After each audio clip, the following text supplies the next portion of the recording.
Bienvenue dans cette édition de la mi-journée, voici les titres. Être chef d'entreprise d'un jour, c'est le concept lancé par la CCI dans l'événement Rendez-vous des petits entrepreneurs. Près de 400 enfants au total ont joué le jeu. Reportage dans un instant d'Alix Madec. Le Parti travailliste réuni pour son 11e congrès à la Maison des syndicats. Parmi les dossiers évoqués, l'avenir institutionnel, le 3e référendum, l'usine du Sud. Le parti a annoncé son soutien à l'offre Sofinor Korea Zinc, extrait du discours de Louis Kocha Uregei dans ce journal. On ira compter les coraux et les poissons avec l'association Paladalic qui propose une initiation depuis hier au suivi des récifs coralliens. Enfin, on parlera sport avec les finales de basket hier soir. Chez les dames, l'Olympique est sacrée championne de Calédonie pour la première fois. Ils ont entre 6 et 17 ans et portent la casquette du chef d'entreprise ce dimanche. Succès garanti pour cette première édition du Rendez-vous des petits entrepreneurs porté par la CCI. Célébré à Nouméa, Bourail, Koné, Poindimier et Lifou. L'événement a réuni 203 petites entreprises au total créées par des jeunes entrepreneurs. Décoration de Noël, pâtisserie, bijoux, objets recyclés. Tous ont redoublé d'inventivité et séduit les nombreux visiteurs. Alix Madec. On fait un stand un peu zéro déchet pour sauver les animaux. C'est avec panache et un aplomb parfois déconcertant que les petits entrepreneurs d'un jour ont présenté leurs projets aux visiteurs du marché de Nouméa. Matières premières, fabrication de produits, communication ou encore chiffre d'affaires, tous se sont investis comme de vrais patrons dans la création de leur entreprise. Et pour cette première édition, les produits recyclés étaient à l'honneur. Lucie et Juliette, élèves du collège de Tuban, ont séduit avec leur initiative associative. On a fait plein de produits faits maison et bio, des cakes à vaisselle, des sacs à légumes pour remplacer tous les sacs en plastique, des lingettes démaquillantes, plein de choses bio et faits maison. Donc avec l'argent qu'on a récolté avec les trucs bio, on va donner à une vraie association pour les animaux. 110 petites entreprises éphémères dont 55% portées sur le commerce et l'artisanat avec des produits exclusivement faits main comme les carnets recyclés à partir de cartons de boîtes de céréales et de chutes de tissus proposées par Maya. En fait, ça nous aide surtout pour plus tard. Ça nous apprend un peu la vie, comment tenir une entreprise, le travail de groupe. Après, pour ceux qui font tout seuls, c'est du boulot, quoi. Une véritable immersion grandeur nature dans le monde de l'entreprise qui a convaincu les plus jeunes, mais aussi les visiteurs comme Bernadette. Je trouve que c'est tout à fait intéressant et qu'il y a énormément de jeunes qui sont surprenants. Et pourquoi c'est important de donner la possibilité comme ça aux jeunes de se lancer ? De leur faire comprendre ce qu'est la vie active, active ou en tout cas ce qu'est le travail par rapport à la vie. Une première édition qui aura permis de mettre en lumière la virtuosité de ces petites mains qui ont réussi le tour de force d'allier entrepreneuriat et respect de leur environnement. Le Parti travailliste réuni pour son 11e congrès ce week-end à la Maison des syndicats à Nouméa. Parmi les sujets abordés, l'avenir institutionnel avec la sortie de l'accord de Nouméa, mais aussi l'économie avec la vente de l'usine du Sud. Hier matin, le parti a rappelé qu'il soutenait l'offre de Sofinor Korea Zinc. Le Parti travailliste s'interroge pourquoi Korea Zinc ne peut pas visiter ni expertiser l'usine Vallée et notamment son bassin de rétention. On écoute Louis Kocha Uregei, chef de file du Parti travailliste lors de son discours d'ouverture. Korea Zinc fait partie de ces 4 géants miniers au niveau de l'hydrométallurgie qui ont acquis tout le sérieux au niveau technologique et qui ont l'assise financière. Donc on ne peut pas laisser échapper parce que ce sont encore des multinationales qui vont récupérer ça et qui vont faire des coups de bourse. Il y a un autre point, c'est le problème de la protection de l'environnement et surtout du risque qu'il y a aujourd'hui sur le bassin de rétention.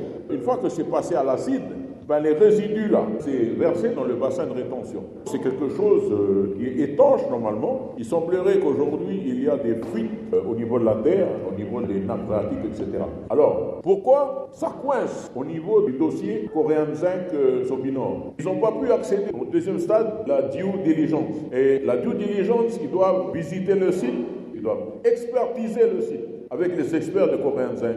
Et depuis le mois d'avril, ils n'ont jamais pu accéder au site jusqu'à maintenant. Extrait recueilli par Coralie Cochin. Du côté des autres soutiens à l'offre Sofinor Korea Zinc, sachez que le collectif Usine du Sud, Usine Pays de Yaté avait annoncé hier sur nos antennes qu'ils allaient durcir le mouvement. Des opérations de blocage sont notamment attendues dans l'agglomération. Hier matin, les gendarmes de Poindimier ont interpellé l'auteur présumé d'un vol de pick-up commis à Nouméa dans la nuit.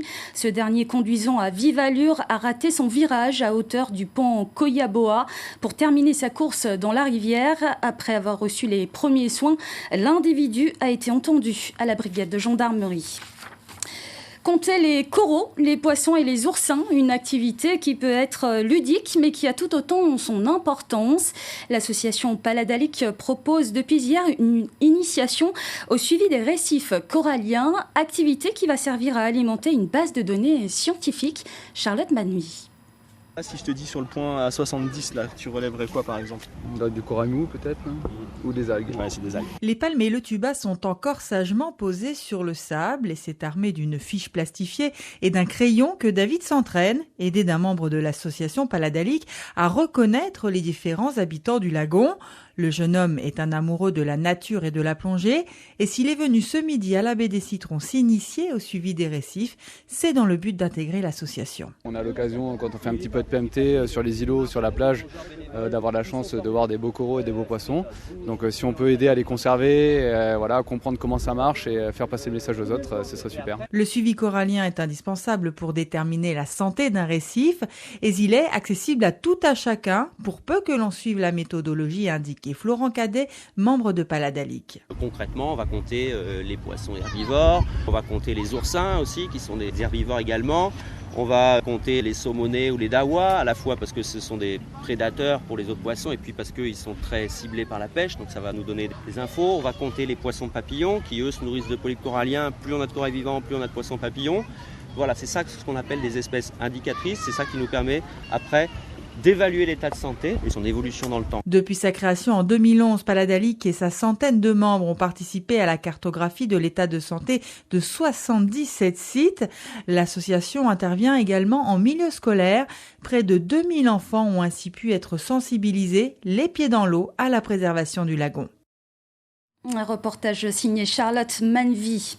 Et si vous souhaitez vous aussi vous initier au suivi des récifs, rendez-vous depuis ce midi à la baie des Citrons. En sport, l'Olympique sacrée championne de Calédonie pour la première fois de son histoire chez les dames. Une victoire à l'arraché face à une équipe du Mont d'Or revancharde. 53-44, c'est le score final. Niki François, la capitaine de l'Olympique, revient sur le match. On est parti stressé, peut-être un peu confiante du fait des 30 points d'écart du premier match. Donc ça a été très difficile au départ, avec la chaleur et d'autres paramètres. Mais mon équipe a tenu bon. On n'a rien lâché, on n'a pas baissé la tête et on savait que c'était un match pour nous. Oui, on n'avait vraiment pas envie de faire un troisième match. On voulait finir en beauté dans l'Arène du Sud. C'est quand même une belle salle où il y avait du monde, les supporters. Faire un troisième match, c'est compliqué. L'ambiance n'est pas la même. Le mental est fragile parce qu'on sait que c'est vraiment la dernière chance. Donc, premier titre qui représente beaucoup parce que la section a été créée en 2017 avec Charles Lao. Donc, nous, on avait pour objectif, il y a 3 ans, on s'est présenté à Laurent Cassier. Et dans le bureau, on a vu qu'il n'y avait pas de coupe récente de basket. Et on lui avait promis de lui ramener une coupe dans la vitrine. Donc, c'est une grosse satisfaction de pouvoir, juste au bout de 3 ans, mettre une coupe dans cette vitrine de l'Olympique qui compte déjà beaucoup de titres. Et 2-3 pour l'AS d'Imbéa qui remporte un 3e titre consécutif de champion de Calédonie. 102-61, c'est le score face à l'AS 6e kilomètre qui n'a rien pu faire face à l'Armada d'Imbéenne. Yann Matelon, le capitaine de d'Imbéa, félicite et remercie ses coéquipiers pour ce titre. C'est une fierté parce qu'on s'est préparé toute la saison. Malheureusement, il y a eu des annulations de championnat. Et du coup, celui-là, il a été tronqué cette année. Mais nous, on n'a rien lâché au niveau de la prépa. Donc je félicite les gars. Ils ont resté sérieux pour la préparation. Ils ont tenu toute l'année malgré toutes les échéances qu'on n'a pas pu jouer. Et puis du coup, ce soir, ça se solde par la victoire finale. Donc pour tripler et encore une fois invaincu. 3e saison invaincu.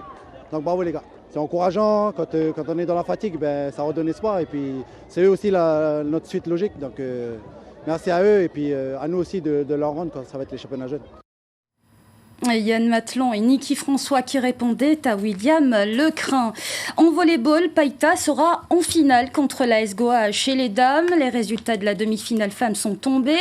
Païta bat réveil sportif de Marais 3-0 et victoire surprise de l'AS Goa face à Nengoné Sport 3-2, 15-12 au tie-break. Chez les hommes, Païta bat Issamous de Lifou 3-0, Olympique bat Essonne 3-0 également. Finale donc entre les deux représentants représentant de la province sud, Païta, face à Olympique. Des finales de volley-ball que vous pourrez suivre en direct sur NC La Première Télé dès 14h pour les dames et 16h pour les hommes sur les commentaires de Christian Favnec et Michel Néoun. Les joueurs et amateurs de science-fiction se sont donné rendez-vous à la Maison des Artisans pour le Week-end Geek, 2 jours d'immersion dans des univers parallèles auxquels participent des élèves du collège de Caméré. Ils tiennent un stand de jeux vidéo rétro avec leur professeur d'histoire géo passionné de pop culture. Coralie Cochin est allée à leur rencontre. Vous mettez au jeu ? Vous voulez jouer à quoi ? On fait Soul Calibur ? Bon bah allez, Soul Calibur. Moi c'est Eric Antoine, je suis professeur au collège de Caméré. Et puis on est venu ce week-end avec les gamins de Caméré parce qu'on a monté un atelier avec des collègues il y a déjà 2 ans. C'est un atelier qui se passe au collège sur les pauses méridiennes le mardi et le jeudi et qui accueille des groupes de 32 élèves. On est sur 2 ateliers, un atelier rétro gaming et un atelier jeux de société. C'est quoi le rétro gaming ? C'est une grosse part de nostalgie, c'est les gens qui aiment les jeux de leur enfance. C'est une histoire puisque c'est les nouvelles technologies, le fait de trop jouer, donc on en parle avec eux. On joue sur beaucoup de jeux vidéo des années 90 qui sont beaucoup inspirés par la guerre froide, donc le lien il est vite fait. Tu prends quoi, Clark ? Siegfried. Siegfried ? Ok, moi je prends Mitsuguri, allez. Je m'appelle Clark, j'accueille les gens et j'inscris leur nom pour qu'ils puissent participer à notre atelier jeux vidéo. Qu'est-ce qui te plaît dans cet atelier ? De participer, de savoir l'histoire qui a créé les anciens jeux vidéo, savoir leurs origines, ils viennent de quel pays.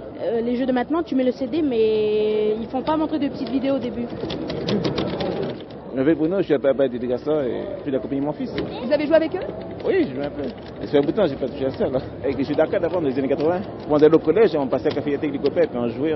J'étais gamin, j'avais 16 ans, alors c'est une époque. Quoi. Et ça vous fait quoi de voir vos enfants jouer aux jeux auxquels vous jouez petit ? Ah, ça fait plaisir. Ça rappelle des tas de souvenirs, quoi. Et vous prenez toujours du plaisir à jouer ? Ouais. Le plaisir est toujours là, quoi. C'est comme la bicyclette ? Ouais, on n'avait pas oublié, quoi. Un reportage signé Coralie Cochin. On termine en musique. L'auditorium du Conservatoire de musique de Nouvelle-Calédonie accueille le Nouméa Combo ce dimanche. Une soirée spéciale tournée vers le jazz à partir de 18h pour les fins connaisseurs, mais également les passionnés de musique. Cédric Wakaoniam a assisté à la répétition générale.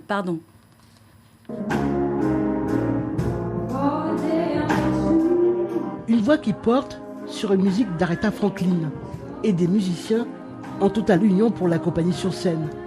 Passionnée de classique, Hélène Favreau porte désormais une affection particulière pour un autre style de musique, le jazz dans toute sa splendeur. 6 ans qu'elle fait partie du Big Band Jazz des élèves du conservatoire. Je connaissais pas le jazz avant et finalement c'est devenu une passion. C'est pas le même style en fait parce qu'avant je fais du classique à côté. Ça apporte du rythme et j'aime ça.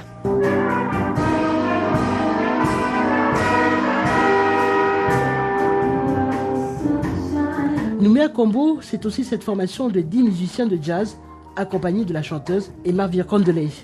Les 2 formations évolueront sur scène pour cette soirée spéciale. En 25 ans d'expérience, l'artiste se plaît à partager sa passion pour la musique. Ça va être une fusion déjà entre 2 formations, entre le Big Band élèves, parce qu'il faut aussi former les jeunes à la relève. Je suis très contente que Aileen prenne la suite. On va échanger tous ensemble. 18 musiciens sur scène et 4 chanteurs. Le Nouméa Combo et le Petit Big Band rejoueront notamment des arrangements du répertoire de Michel Delage. Les grands standards du jazz seront également remis au goût du jour. Pas question de fausses notes sur scène le jour J, le timing doit être réglé avant l'heure. Francis Gaillot est le directeur adjoint du Conservatoire de musique. C'est un exercice physique parce qu'on a beaucoup de choses à répéter, on a beaucoup de choses à mettre en place. Je pense que ça va être bien pour dimanche. Un dimanche spécial jazz, le Big Band des élèves du Conservatoire et le Nouméa Combo donnent rendez-vous aux passionnés de musique pour cette soirée unique et exceptionnelle. Et voici qui met un terme à cette édition. Prochain rendez-vous avec l'information ce soir à 17h en radio. Et puis à 19h30, ne manquez pas le journal télé avec Yvon Avril. Daniel Goa, président de l'UC, sera l'invité du journal. N'oubliez pas les finales de volleyball à partir de 14h en direct sur NC La Première Télé. Tout de suite, la suite de vos programmes.